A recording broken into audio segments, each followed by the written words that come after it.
minsan lang tong ride ko. Maganda yung ano ngayon, weather. 100% ako hindi uulan ngayon. Mga idol, makakahimas, alam nyo naman. Huwag mainip. Pag Saturday, Sunday, talagang binibigyan ko ng time para makapag-exercise tayo. Pero all the way tayo, doon pa rin tayo sa mga Japan Surplus, yung mga bike shop at saka mga e-bikes. Talagang time to time pinupuntahan ko po yan. Basta Saturday, Sunday, yan po yung pinaka time para makapag-exercise din. Tulad ng mga ganito, para pamparelax mga idol, para makita nyo rin yung mga iba't ibang lugar dito sa Pampanga. Woo!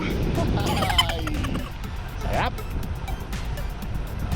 Ito yung mga idol, kung mapapansin nyo yan, talagang sarap magbike dito, nakaka-refresh.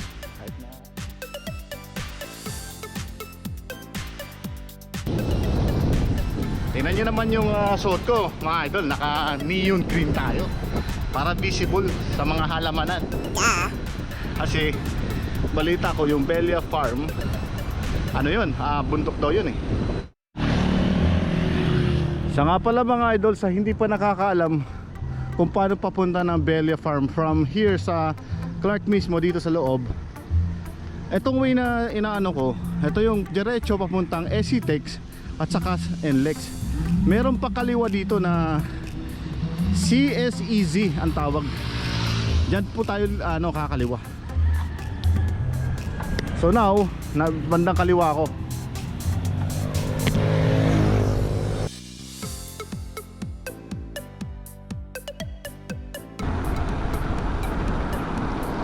Ayan, kumaliwa na po tayo. Lagi may mabantay ditong CDC security talaga. So makikita po natin itong bridge na to. Yan, ang maximum nito is 45 km/h ang takbuhan dito. Tapos yan, yung background ko, yan yung background ng Mount Pinatubo. Yan po yun, yung bandang kaliwa natin. Mamaya merong doon, paakyat. Yun na naman, laban na naman tayo ng ahon. Mapapalaban tong natin, bike. Pati tuhod ko, mapapalaban naman. Tanda na eh. Ay nako, buhay. Pero sa totoo lang, pag babike, nakaka-enjoy. Saka nakakabawas daw ng stress. Naka-relax, lalo na to, makikita nyo mga background ganyan, nakakabata, nakakadagdag ng buhay. Kada padjak mo, nakakadagdag ng buhay po yan sa isang araw. So that's why I ride my bike. Yeah! Imbis na naman yan! Kaya ka talaga yan. Magtatanong ako dito sa dalawa. Pag naliligaw, magtanong. Wag mahiyang magtanong. Wala ako nga pala yung cellphone ko. Kasi ang problema dito, mahina yung signal mga idol. Wala signal ko.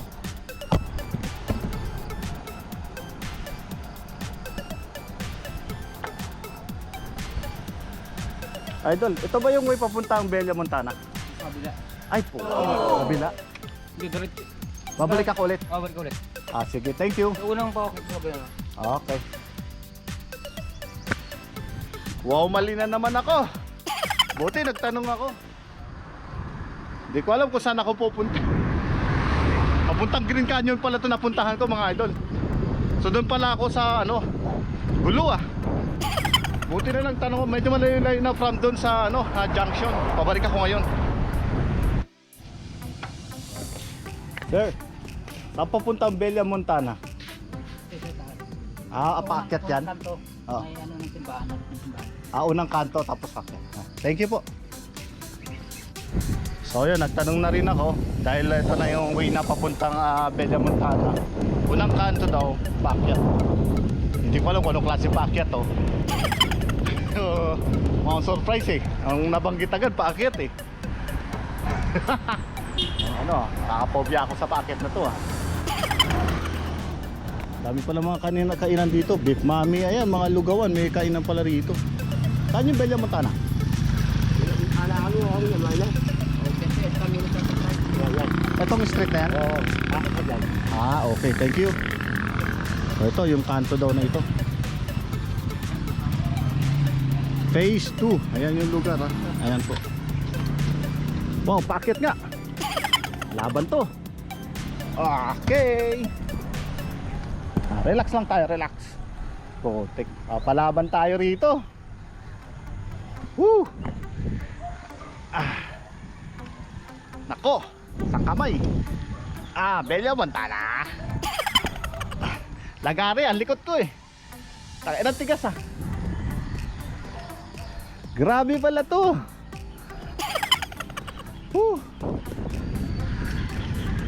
Idol. Bella Montana, sundin lang natin to. Kaliwa na to. May mga bahay pala rito. Puro akyat pala to eh.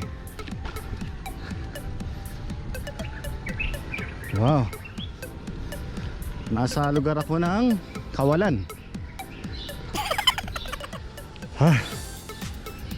Hiningil ako. Ayan. I love San Vicente nakalagay. So may maraming mga bahay-bahay pala rito. Ito yung daan. Hirap kasi walang signal eh.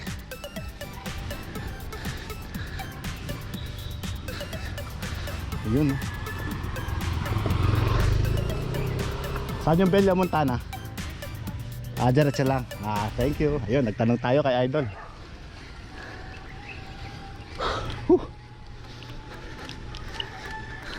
Ayan. Diretso lang daw. Ano tong klaseng diretso? Puro paakyat eh. Mamaya pagbalik ko, puro ano na to, pababa. Doon na lang sa Sukobi ang pinakamatindi pagbalik ko. And dapat pag uwi ko, dapat ang ano ko kasi, ang tansyado ko. Sir, good morning. Ang tansyado ko, mga before 12, dapat nasa Clark na ako. Grabe, puro pala paakyat to. Yung idol ko dyan, nagsabi na puntahan ko to. Akala ko, puro pababa. Puro pala paakyat to mga idol. Idol, puro akyat. Wala akong himas dito. Oh, akyat na naman. Ito, may junction na naman dito. Magtatanong na naman tayo.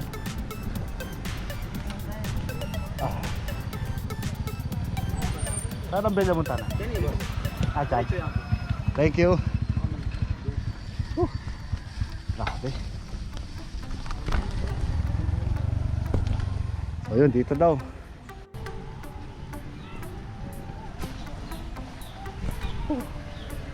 Bella Montana? Diretso lang sir. Wala pa bayaran? Nakakapagod pala. Akala ko lapit lang. Malayo pa? 1 kilometer na lang sir. Isang ahon na lang. Isang ahon? Puro ahon?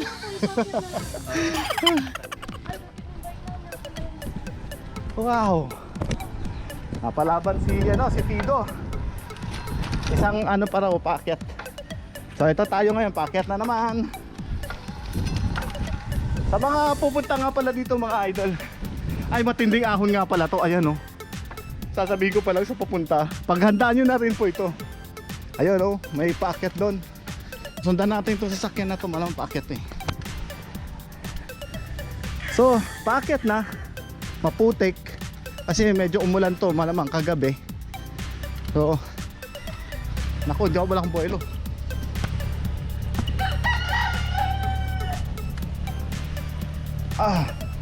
Wag ka pumaan. Wag ka to sumuko. Laban lang. Dahil siya na medyo matagtag yung yung camera. Hanggang kumakapit ako. Ang hirap kasi umakyat dito ng nakaano lang. Na 100 paakyat kasi malubak eh. Okay lang sana kung Ang inaano ko lang baka madulas ako eh. Pero laban pa rin. Idol, kaya pa. Yan. Matinding akyatan na maputik. Punta na. Eto, walang kahirap-hirap to. Sa totoo lang ha. Mas mahirap yung paliwanag sa asawa kung saan ka pumunta magbike eh. Ang ahon sa akin wala na eh. Oh ha? Anak ng teteng. Ang mahirap sa lahat yung magpapaliwanag. Hindi kita susukuan. Oo, yun ang pinakamahirap sa lahat ng paliwanag. Di ba yung akyat? Thank you. Ay, actually hindi alam na asawa ko ito pinupuntahan ko. Grabe. Yung bakit tinaya ko. Ang magpapaliwanag lang talaga mga idol. Okay, ano tayo? Recovery. Hindi ko na binabaan yun. Kahit na rough road dito. Laban lang mga idol. Laban lang sa mga asawa, sa mga girlfriend dyan. Kapag di ka nakapagpaalam, talo ka. So ang gagawin mo, pag uwi mo, kailangan lagi ka may pasalubong. Kahit dahon man lang ng mangga, pwede yung pasalubong, okay na yun. Sabihin mo, pinaghirapan mo yan. Tulad nito, pag uwi ko mamaya, hindi ko alam kung anong bibitbiting ko. Nahirapan na nga ako, pero pasimple yun pagdating ko. Kunwari, hindi ako nahirapan dito. Sabi ko, ganda ng view, ganun. Ayan, total naman, ganda naman talaga yun. Grabe. Sa nag-challenge sa akin na papunta dito sa Bella Montana na to. I love you.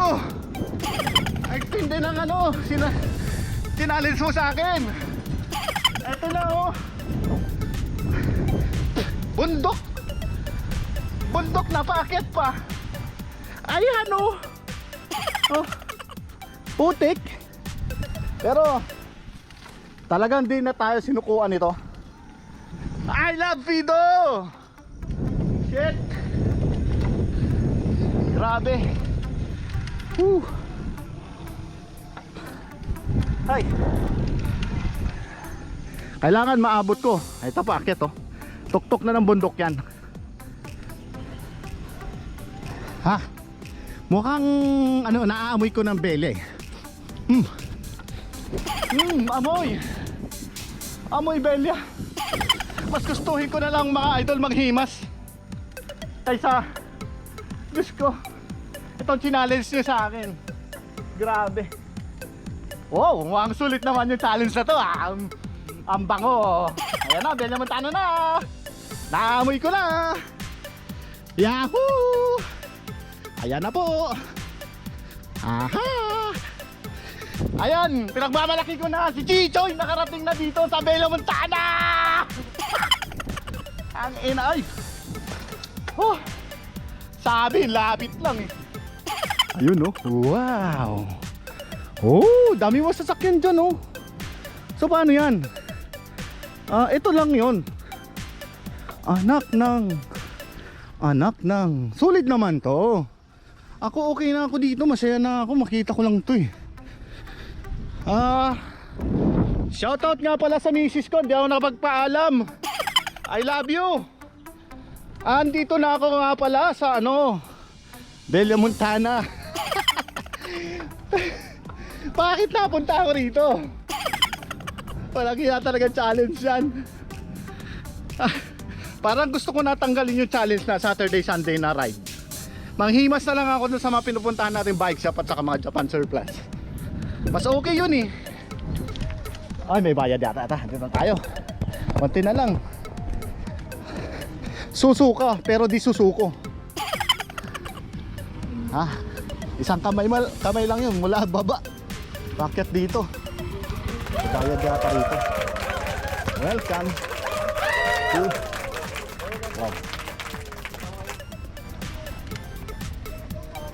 May bayad pa? Yes sir. Po. 50 per head. Unlimited na ako dyan. Saka pala mga idol, may bayad pala dito. Ngayon lang ako bumabas muna sa bike.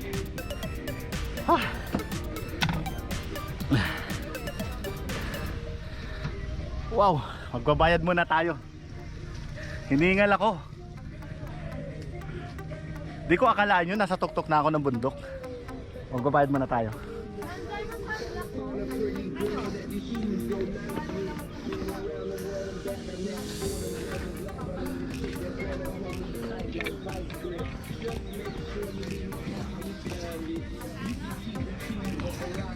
Ayun. Magkano? 50 per head. 50 per head.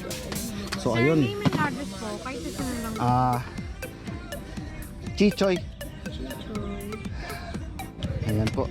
Thank you. May nag-request kasi challenge daw eh. Matindi. Ay, tatak saan yan? Tinatatakan. Teka na nga. Ayan. Yun, may tatak na ako.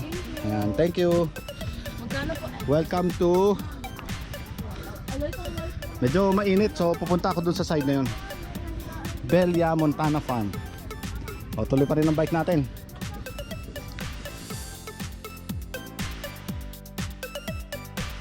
Grabe.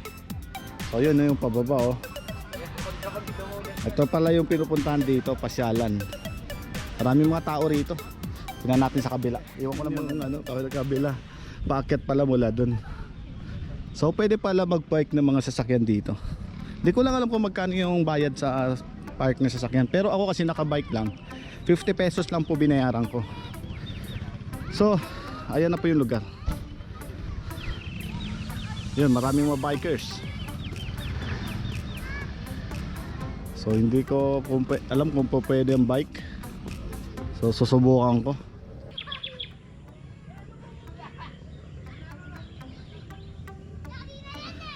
Ayan mga idol, makikita nyo overview nito yung Pampanga mismo. Nasa overview po tayo. Ayan no. So ayan yung Belia Montana, yan yung paakyat. Maraming tao dun sa tuktok. Maganda mag-overview po dyan. So ngayon, subukan ko mag-bike dito sa gilid. So mag-adjust muna ako ng shifter.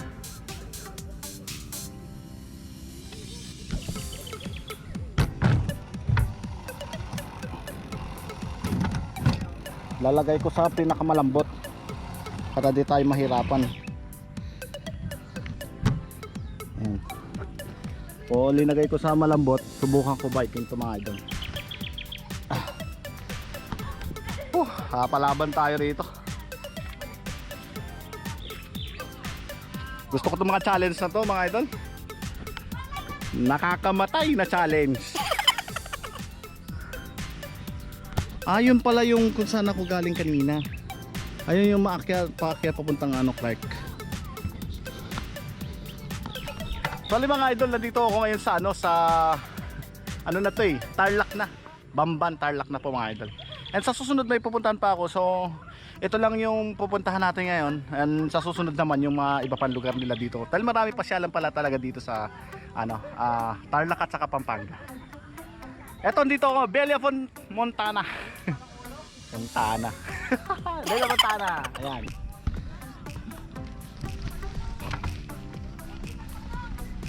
Ayan. Ayan, drive tayo.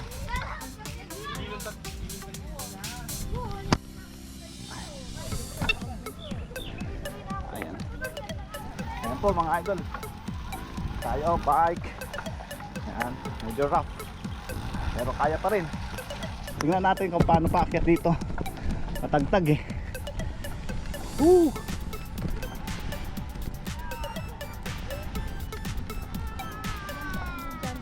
Dito tayo sa bandang baba. Sa pinakababa. Susubukan ko kung kakayanin.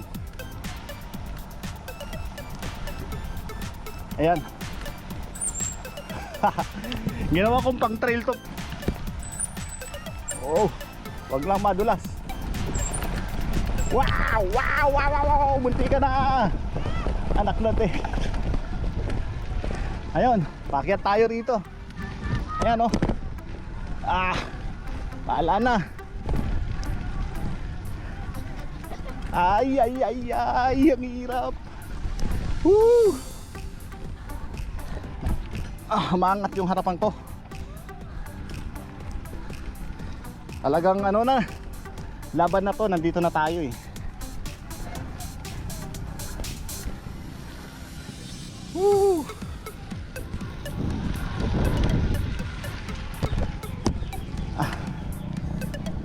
Wow, grabe.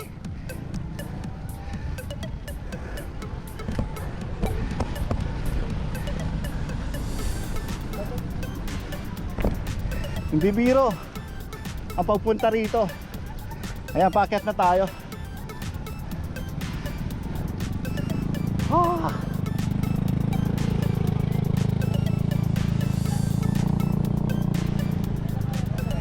Akyat naman tayo rito.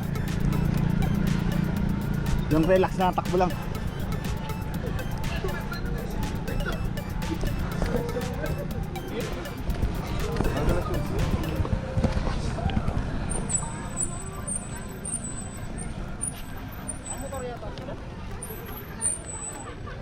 Ah.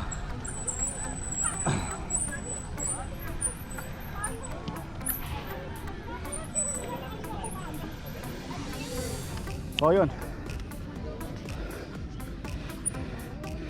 Grabe, pahinga muna. Kayang-kaya pala.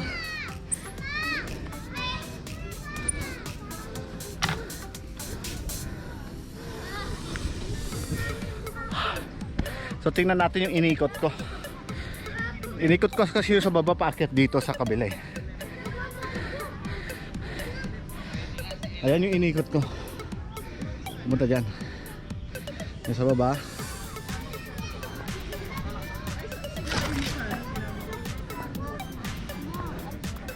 Tapos yan. Inikot natin yan, paakyat dito. Punta ron.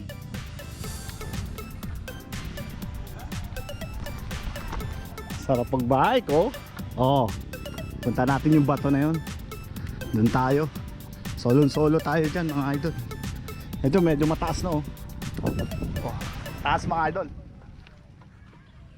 So yun, mga idol. Ha, grabe. So ilang minuto na lang, maya-maya pa alis na rin tayo.